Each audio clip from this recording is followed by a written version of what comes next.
Welcome back to the House of Wellness. Last week we all had our mums on set for Mother's Day. How good was that? So fun. Your beautiful daughter Willow, of course, as well. And luckily they're all still in great health. But as we see our parents ageing, we all know the inevitable. And while we all sometimes wish we could live forever, that's not the reality, Jo. No, of course not. But it is really hard to face the reality that our parents won't be around forever.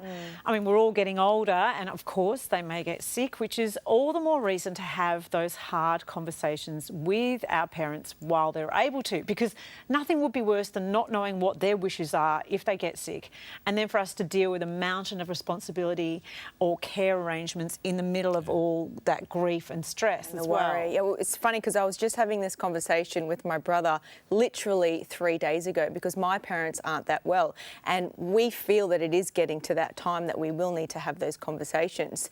My brother lives in America. I live in a different state, so the care is going to be really difficult. I'm also looking after 2 young kids. It's a confronting conversation to have. And the thing is, our parents have spent their whole entire life looking after us. Yeah, it is a discussion that has to be had, though often actually the discussion is brought up by the parents because the kids have trouble even conceiving of it, really. Like 91-year-old Claire, who's taken the bull by the horns and made sure her kids, grandkids and great-grandkids have peace of mind about the future.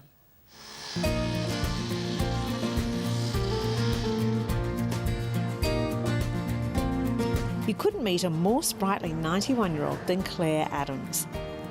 I'm healthy, and it's just luck.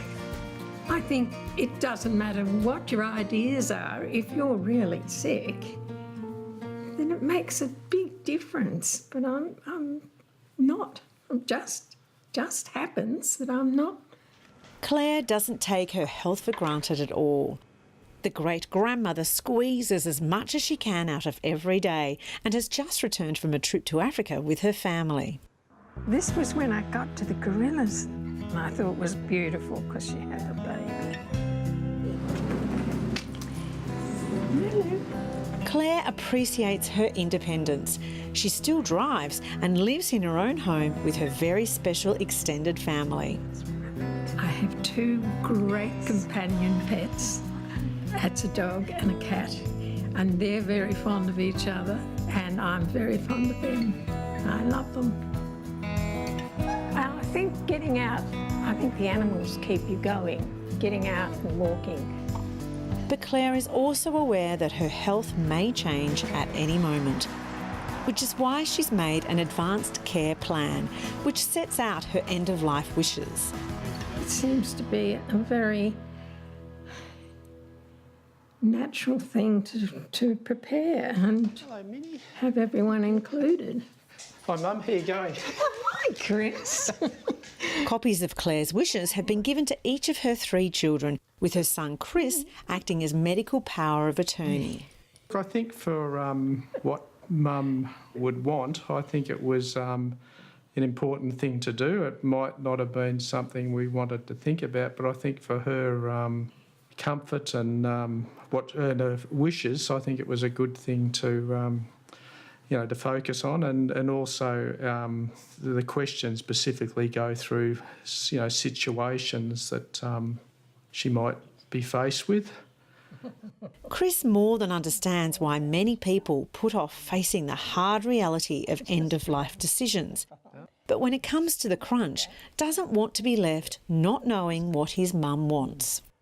I think because she's well now, I don't find it upsetting. Look, some members of the family might, but I think that because she's well now, I think it's a good time to consider it, and for both of us and for the rest of the families. If she was unwell, I think that would be a lot harder.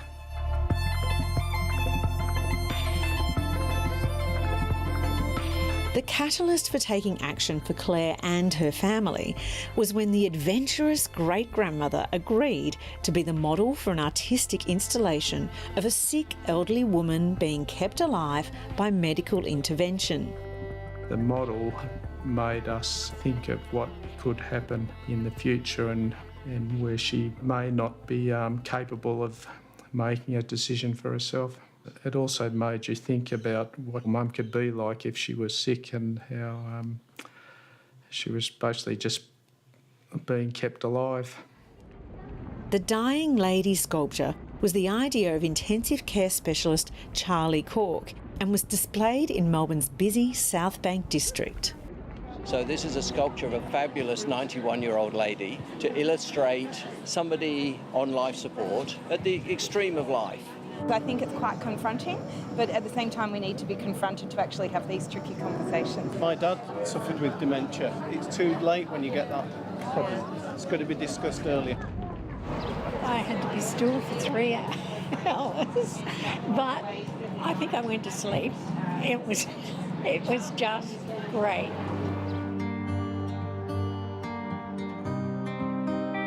With that experience, it made me realise that you can be very, very sick and very useless, and how it didn't seem to have any point.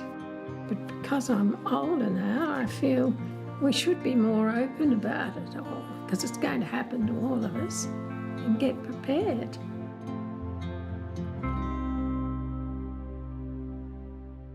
What an incredibly beautiful lady in every sense of the word. 91 years of age. I can't believe it. And Claire nailed it when she said that talking about it takes the stress out of planning for old age. So that's what we're going to do right now. Intensive care specialist Dr Charlie Corker, you saw on the clip.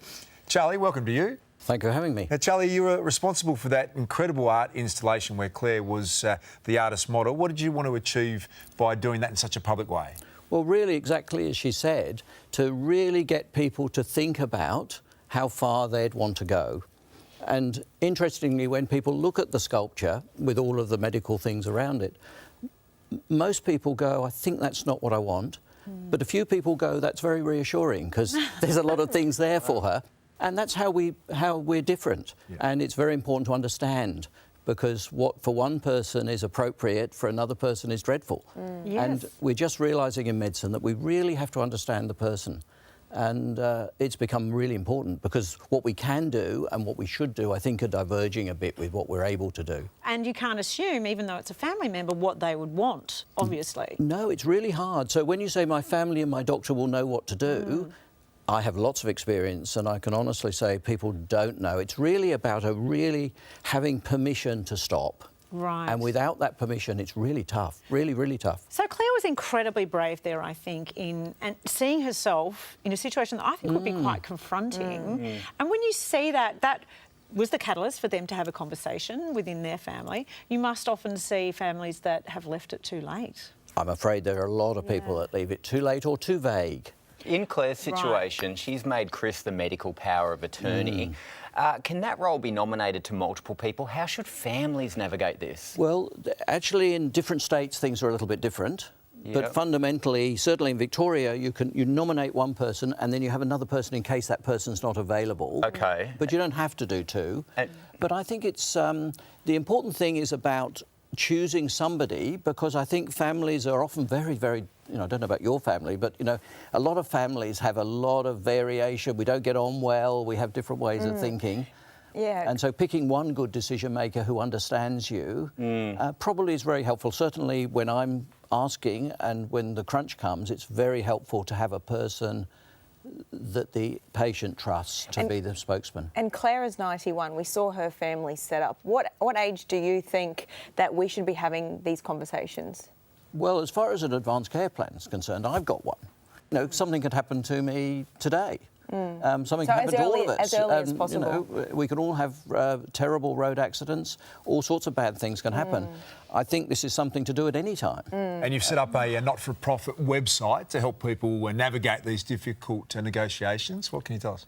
Well, the My Values website is just a website, a free website that just allows people to look at the issues, to answer some simple questions, and to create a values profile, so about what's important to them, how they think about these issues.